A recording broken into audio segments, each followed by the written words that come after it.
Hello guys, it's Friday sideline again. Ayan.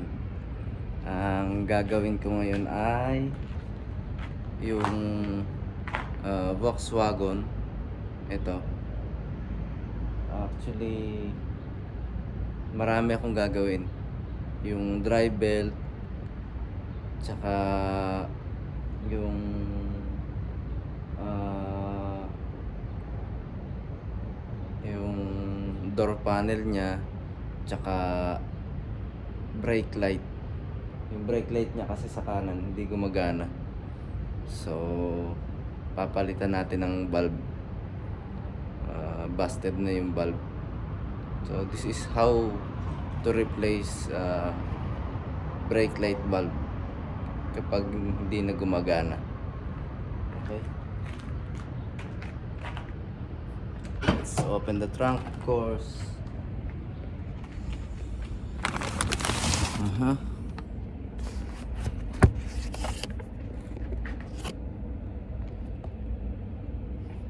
Ayan.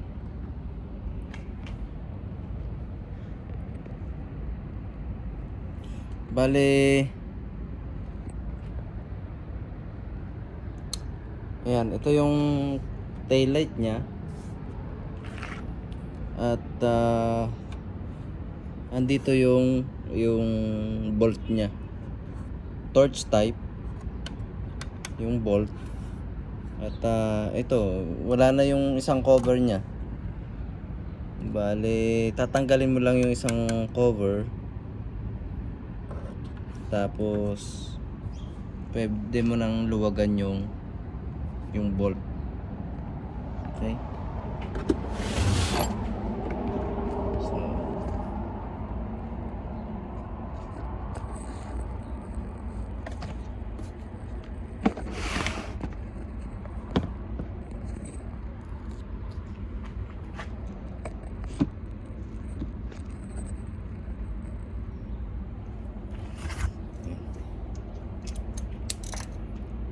tanggalin mo tong bolt na to.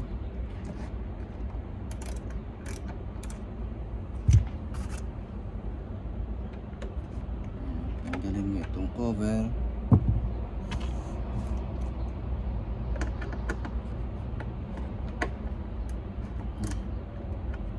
Dalawang bolt siya.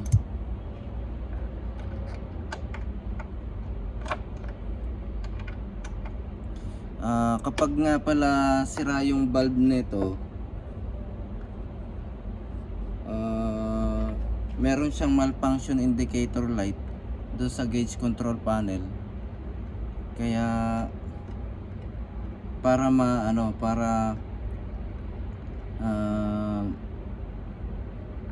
para ma-alerto yung driver, malaman niya na hindi gumagana yung brake light niya. This is actually safety concern para sa sasakyan. Kapag sira ang brake light mo, sa ibang bansa masyadong maigpit.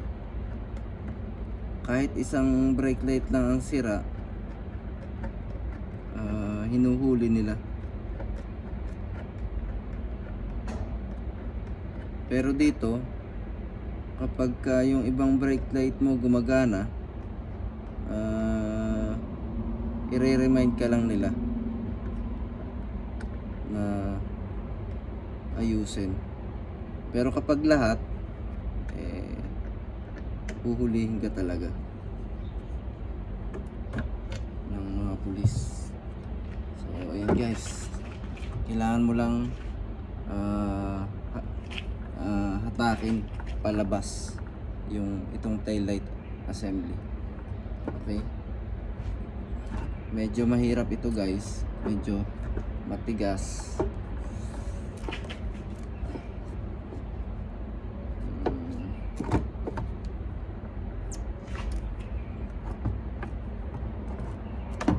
Yo.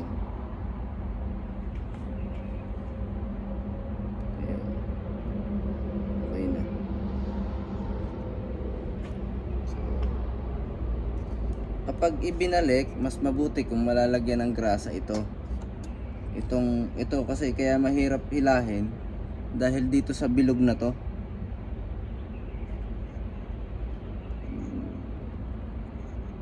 Magaspang siya kapag hinila palabas pag hinatak. Kaya medyo mahirap hatakin. Delikado pati, baka masira pa yung taillight kapag pinwersa. So ingat lang habang hinahatak mo palabas. Ayan. Dito siya.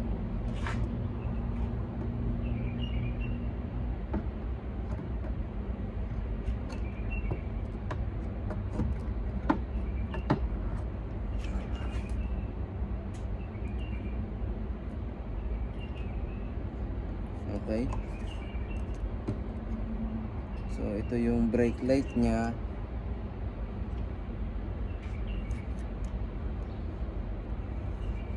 Tanggalin natin yung connector.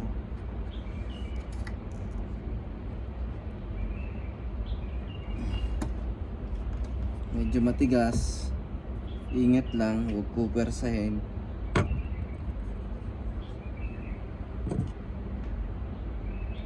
Ganyan talaga ang mga connector ng Volkswagen. Yun. Kailangan mo lang i-press ng konti dito. Kapag kasi pinress mo ng kamay, hindi kaya. Ito. Kapag pinress mo ng kamay, hindi siya kaya, sobrang tigas. So, kailangan mo lang ng flat screw. Pasok mo doon sa hole niya. Ayan, aangat na siya. So, and then kapag umangat siya, hahatakin mo na lang siya. Ipupull out mo na lang. Medyo matigas kasi virgin.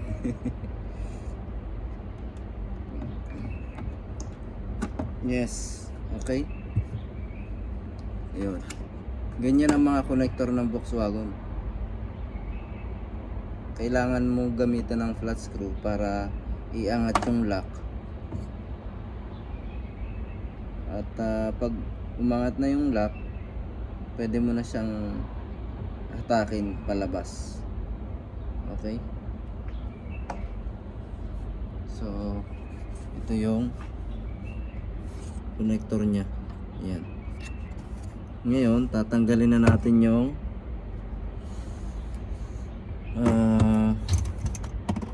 brake light bulb. So, meron siyang cover. Ito yung cover niya.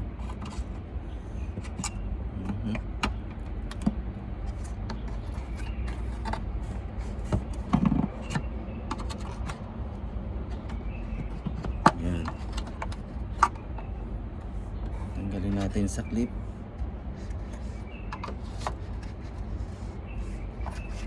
Ingat lang guys kasi malutong ito.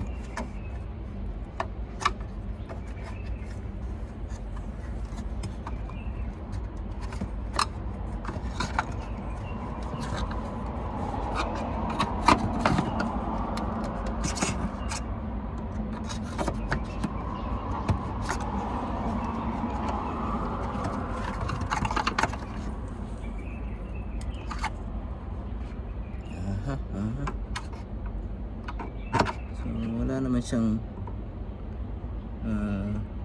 tornilyo or screw. You only need to pry the clip. Yan. Ayun. Lumabas na yung lock. Kailangan lumabas yung lock. Ayun. Yun. Pwede mo na siyang takin. Ayan. So, ito na. Ito na yung brake light bulb niya. Ayun na nga. Busted guys. Busted siya. Ayan. Ayan.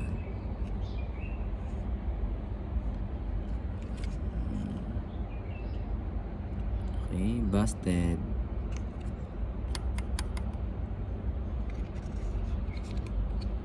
Takin lang natin ito.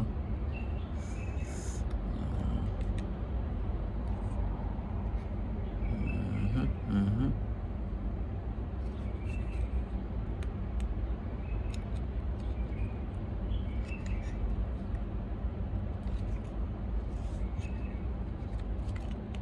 Aha. Pag tatanggalin guys ang valve, ipe-press mo siya. Ipe-press mo ng bahagya, tapos iikutin mo counterclockwise. Ayan.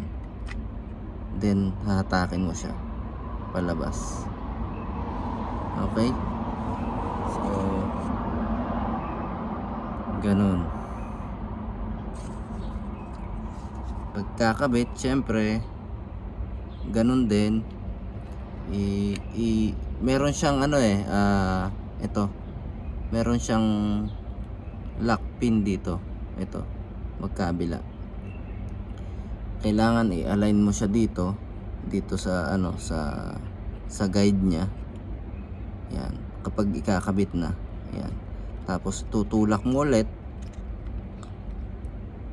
Ididiin mo ng konti, tapos clockwise naman pagkabit. Okay? Ayan. Ayan. Clockwise naman pagkabit. So yun. So again, press.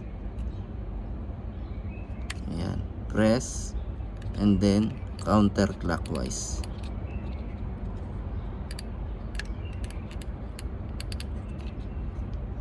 Uh-oh.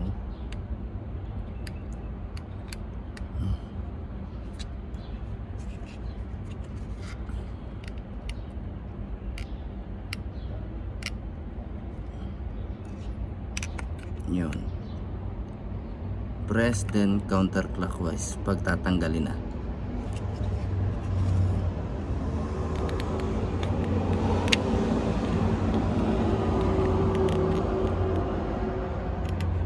Medyo ayan. Medyo komplikado siya guys compare sa ibang brake light bulb, kasi ayun, meron palang yung dalawang pin kailangan sakto doon sa guide niya. Ayan o. Ayun, sakto doon sa guide niya. Para kasi kapag mali, papasok din siya kahit mali. Kahit sala doon sa guide, pero mahirap tanggalin. Ayan. Okay. Hintayin na lang natin yung bagong brake light bulb.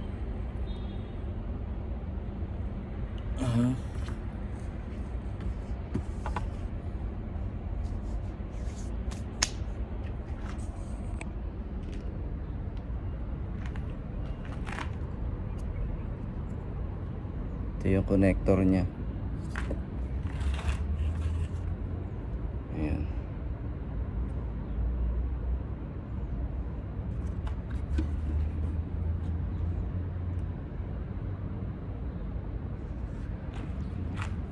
Bale, dito nakapasok yung bilog na guide. Ito siya. Yung bilog na to. Ito yung mahirap tanggalin. Kasi ano, magaspang siya, kaya mahirap tanggalin. Yan, nandun siya sa loob. Pumapasok yung bilog na to, itong bilog na to. Yan, nakapasok siya sa loob nito. Ayun, kaya medyo mahirap siya tanggalin. So ang pinakamabuti, bago tanggalin, Merong kapag nakita nyo itong maliit na space dito, umangat siya ng konti, pwedeng sprayan ito. Pwedeng sprayan siya ng penetrant, like this. Ayan. Or WD-40. Pwede rin po, mas maganda yung WD-40. Pag spray mo dito, so magkakaroon siya ng malulubricate siya, mas madaling lalabas yung kasi magiging smooth siya, mas madaling lalabas yung bilog na lock na to. Okay, so dito pala kapag ka nagkaroon ng gap. Okay, try natin.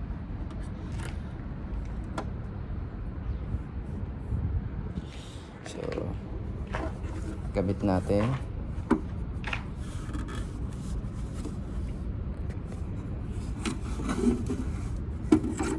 Try natin ikabit.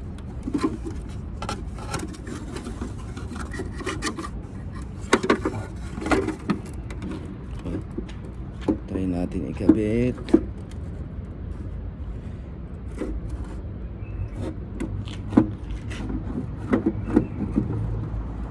Okay. So ayun. Ayun guys, doon pwede nating sprayan dito. Halimbawa nagkaroon na siya ng maliit na gap dito, yan, katulad nyan, yan, masok na siya, yan.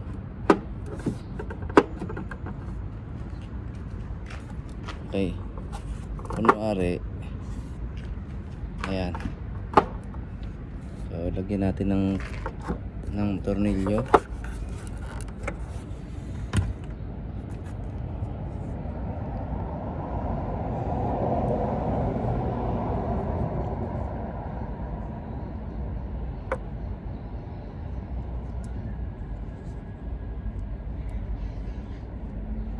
Okay, lagyan natin ng tornilyo.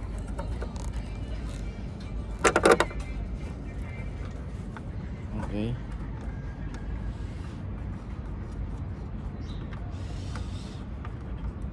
And then subukan natin to. Sprayin natin dito sa loob kasi nakapasok na siya.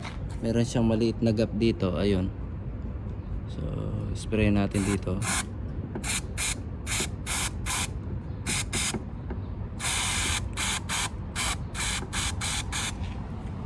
Okay. Ngayon subukan ulit nating tanggalin kung mas madali na. Kanina kasi mahirap eh. Matigas. Delikado yun guys kasi baka mabasag yung taillight, napakamahal niyan.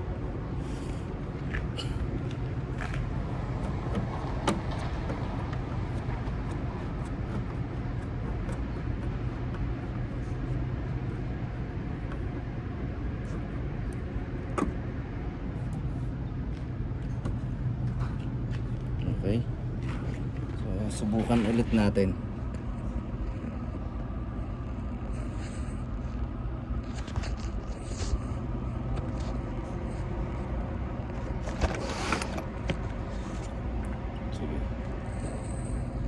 Subukan ulit natin tanggalin. Ayun. Mas madali nga.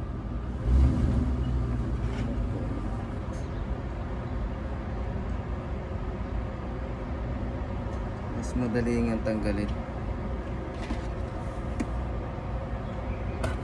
So hintayin na lang natin yung valve guys. Ito yung valve nya. Ayan, makikita nyo busted na siya. Medyo maitim na rin pati. Ayan o, maitim na kasi busted na. Ayun, makikita nyo yung filament, putol na siya.